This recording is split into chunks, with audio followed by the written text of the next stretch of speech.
રાજ્યના એકમાત્ર ગિરિમથક સાપુતારામાં ગુજરાત પ્રવાસન વિભાગ દ્વારા કરોડો રૂપિયાનું આંધણ કરવામાં આવતા પરિસ્થિતિ જેસે થે જોવા મળી રહી છે। પ્રવાસીઓને તેનો કોઈ લાભ નહીં। નોટિફાઈડ કચેરીમાં કોઈ અધિકારી ન હોવાને કારણે વિકાસ માત્ર દેખાવ પૂરતો છે।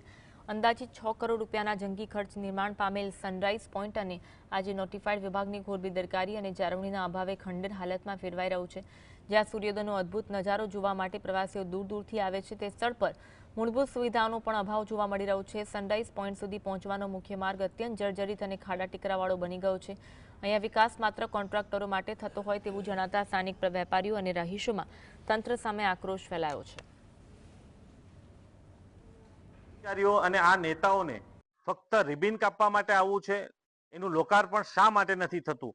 સાપુતારાની સ્થિતિ એટલી દયનીય થઈ ગઈ છે કે ત્યાંના સ્થાનિકોએ લારી લઈને ઉભા રહેવું પડે છે। એ લોકોને શું પાકી દુકાનો મળવાનો કોઈ હક નથી? સાપુતારાના વિસ્થાપિતોને આજે લારી લગાવી પડે છે, આજુબાજુના જે વિસ્તારના લોકો છે એ લોકોએ લારી લગાવી પડે છે। એના નિરાકરણ રૂપે નક્કી થયું હતું કે એ લોકોને રેકડી બજાર બનાવી આપવામાં આવે, તો એ બનાવ્યા છે, પરંતુ આજે જર્જરિત થઈ ગયા પણ એનું લોકાર્પણ થતું નથી। ગુજરાતનું માત્ર એક હિલ સ્ટેશન સાપુતારા છે, જ્યાં આજ સુધી જે ગુજરાત ટુરિઝમે 10 વર્ષથી સાપુતારામાં ઘણો બધો વિકાસ કર્યો છે। ખરેખર વિકાસ તો કર્યો છે, પણ એ વિકાસ કોઈ કામનું આવતું નથી। તમે આજે સાપુતારામાં જોઈ શકો છો, રેકડી બજાર છે, પછી ટેબલ પોઈન્ટ છે, સનરાઈઝ છે, વિસામો જેવો બનાવ્યો છે, કરોડો રૂપિયાનો ખર્ચે બનાવેલ, પણ કોને પણ આજે સુધી ઉપયોગ આવ્યો નથી।